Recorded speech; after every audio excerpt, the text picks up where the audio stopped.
What is the greatest ducat? I'll do it myself in history. Cliff Stahl, the cuckoo's egg, noticed weird traffic on his university servers. No one believed him that there was any risk occurring. Ended up uncovering a major hacking attempt to steal missile designs and basically created internet security. I think it was missile designs. It's been a long time. Stahl also mentions meeting the NSA's chief cryptologist, Bob Morris. Years later he'd be involved in coordinating the response to the first internet worm, the Morris worm. He had the email address Stahl at @docmaster. You can find the thread on alt. Risks. Digest. The dude is an absolute poster boy for true genius. You should watch even just a minute of his documentary. It's really just a recording of him giving a lecture about the events in his book. But somehow it's entrancing. He's a total freakazoid scatterbrain. And at the same time genuine, kind, and hilarious. Jon Snow, not that one. The father of epidemiology. No one believed him that the cholera outbreak in what is now Soho was because of a contaminated water pump. He broke it. They arrested him for vandalism and held him until the outbreak suddenly ended. Edit. Corrected the location. Jon Snow's entire life story is a series of ducat, I'll do it myself moments. From his mother getting the money to send him to school, to basically the entirety of his work against cholera because all his life it was always you know nothing. Jon Snow. Apostrophe. That made me laugh, but then I realized Jon Snow spent most of the show trying desperately to convince people of an invisible threat and being persecuted because of it.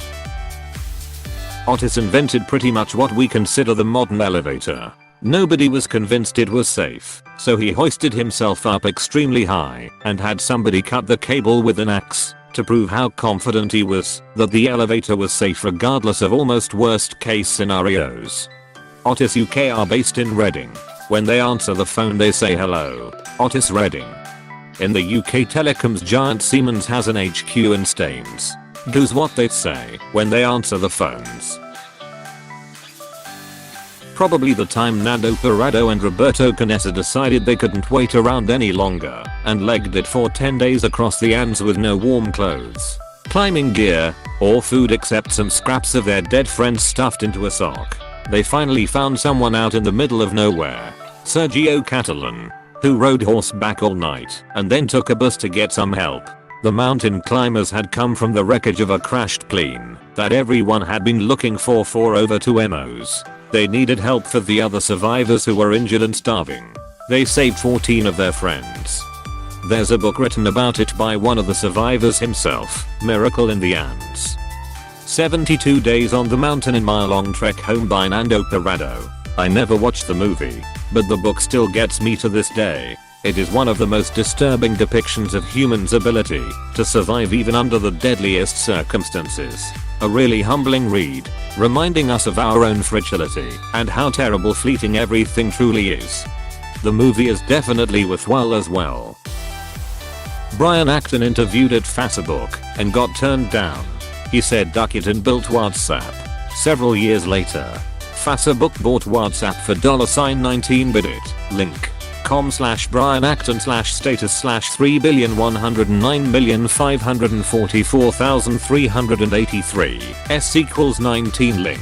com/Brian Acton/status/3,109,544,383 s=19.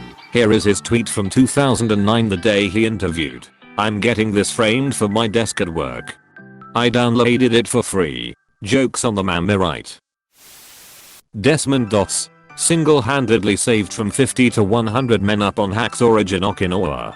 His company was ordered to retreat when they were attacked by the Japanese, but instead he said nah, stayed up on the ridge alone, unarmed, and dragged as many soldiers as he could to safety without any help.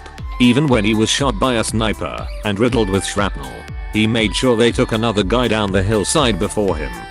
Was there a movie made about this? Hacksaw Ridge. Donald Knuth is one of the big names in computer science.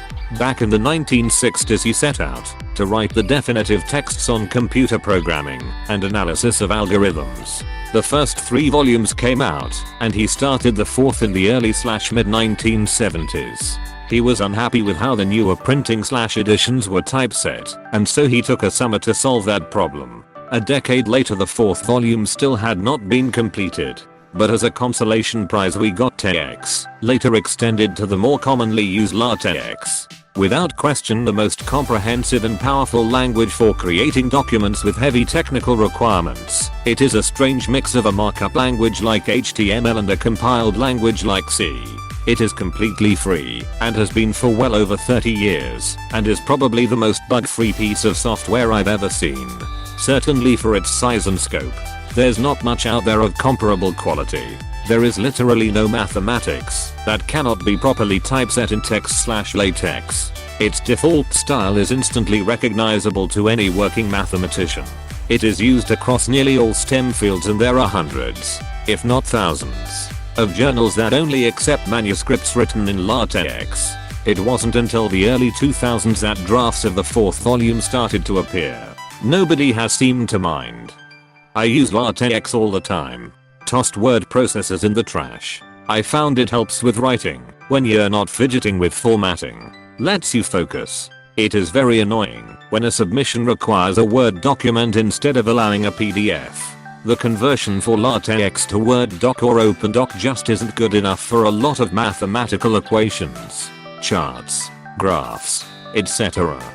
My first advisor in grad school suggested I do a LAD review and write it up in LaTeX. Haven't looked back in nearly 20 years. I'm not an expert. I know how to do the things I use regularly, but I'll take it over Word every day of the week.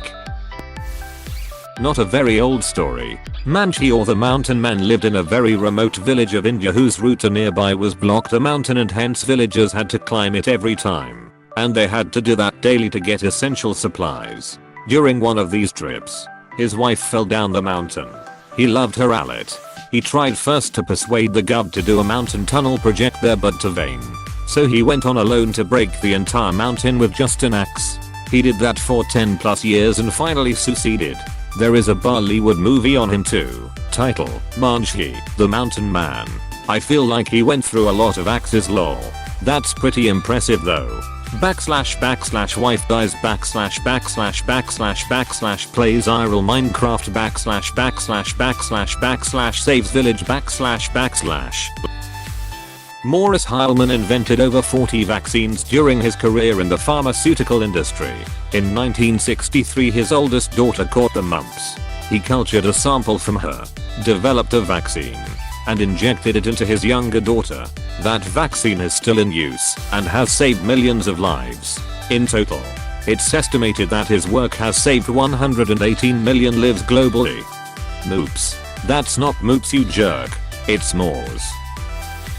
In 1947 a guy named Thor Heyerdahl was trying to prove his theory that the Polynesian islands were settled by people from South America, not Asia. Nobody believed him because it was thought that crossing such a large ocean with the technology they had back then was impossible. So he decides to build a boat using only the tools and materials available at the time these migrations took place. And then he sailed that boat across the Pacific Ocean, nearly dying in the process, but ultimately making it to the Polynesian islands.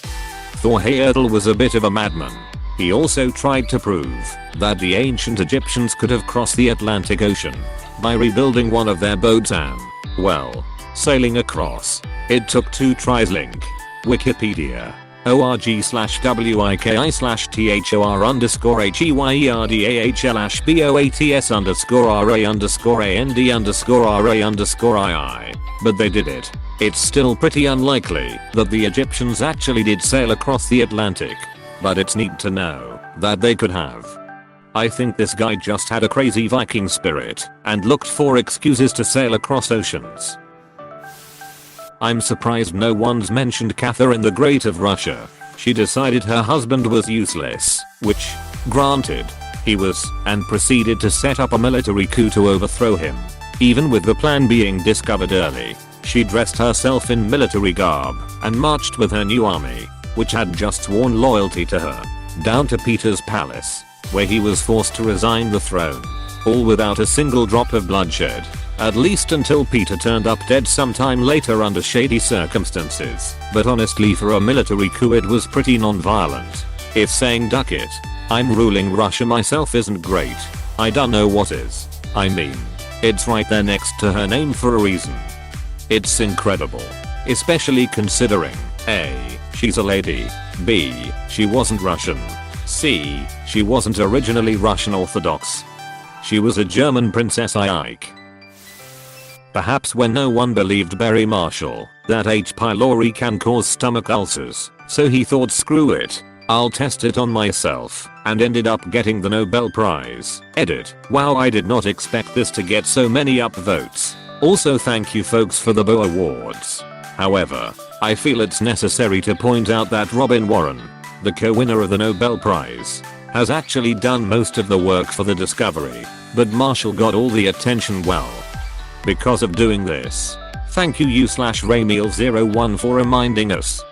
Bless him. I have an ulcer, and because of him, we have a better understanding of how to treat it. Used to be one of the main killers of otherwise healthy young men. Low Major.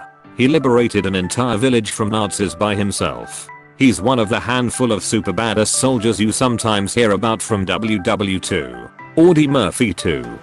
Murphy's accomplishments were so crazy they had to tone it down in the movie to make it seem more believable.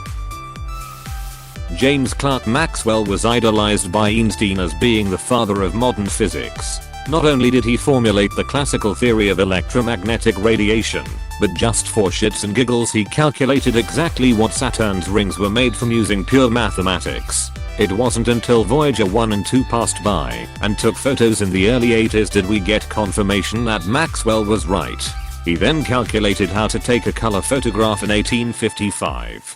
This was then achieved in 1861 and is recognized as the first ever color photograph. Don't forget his advances in statistical mechanics. People like that just blow me away. Same with Pascal and Euler. Just brains that are different than most everyone else's. Nikola Tesla was tasked with lighting up the World's Fair, but Thomas Edison wouldn't allow him to use any of his patents, so Tesla had to invent a new light bulb that didn't use any of Edison's patents and could still have thousands made in time for the event. Tesla was definitely one of the most underrated geniuses of his time. I believe he died penniless in 1943. In love with a pigeon. The doctor stationed in Antarctica that removed his own appendix. Got him. Wasn't that more like, duck me, I have to do it myself. I read that in Gordon Ramsay's voice. When Nintendo turned down a collab with Sony, then Sony said, duck it, we'll do it ourself. The rest is history. To be fair, I think it's great they did. Nintendo and Sony are so different. There's plenty of room for both. Nintendo occupies a niche that I don't think they'll ever lose. Sony and Microsoft are locked in a never-ending war. Yet Nintendo will always have their niche. Doesn't really matter who wins the console war. Nintendo will claim second place. Jonas Salk needed human subjects to test his polio vaccine. That's normally a long process and he wanted to make the vaccine available as quick as possible, so he just experimented on himself. He also didn't patent the polio vaccine I believe, and he tried to help fight the AIDS epidemic even before he died. A man who was a tractor mechanic company owner made a good chunk of money and bought a Ferrari. He felt that the car wasn't as good as it could be, and it wasn't very comfortable. So he brought his complaints all the way to Enzo Ferrari, the owner of the company. Enzo insulted the man, saying a mere tractor mechanic didn't know how to make a sports car. That sparked a rivalry that lasts to this day. That man was Ferruccio Lamborghini. Edit. Thanks to you/TDS755 and you/KingChimalian07 for correcting me.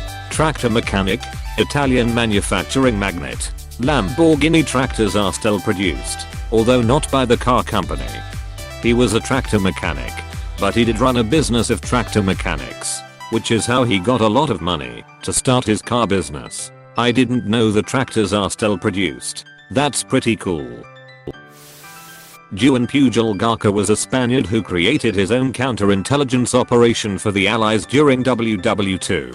Initially, he approached British and American intelligence to offer them his services, but both countries rebuffed him. Undeterred, Garca created a fictional persona as a pro-fascist Spanish official and got himself recruited by the Nazis, who directed him to travel to Britain to recruit agents. Instead, Garca created a network of fictitious agents and sub-agents using publicly available information like newspapers and travel brochures. It was at this point that he again contacted Allied intelligence, and he was finally recruited. Garca continued his work throughout the war, and for the same operation, he received both a knighthood from the British and the Iron Cross from Nazi Germany. The Nazis never realized that he was a double agent. Yes, in the lead up to Overlord he confirmed reports that the Allied attack would come from Dover and wouldn't attack Normandy. Then, at the last moment he confirmed that the Allies in fact would attack Normandy, but it was too late for the Nazis to act on it. So afterwards the Nazis still trusted him as they would point to him and say he was the only one who predicted the Normandy invasion. It was technical issues, as always, that meant the data got to us late. And supposedly this was one of the most important pieces of deception leading up to Overlord.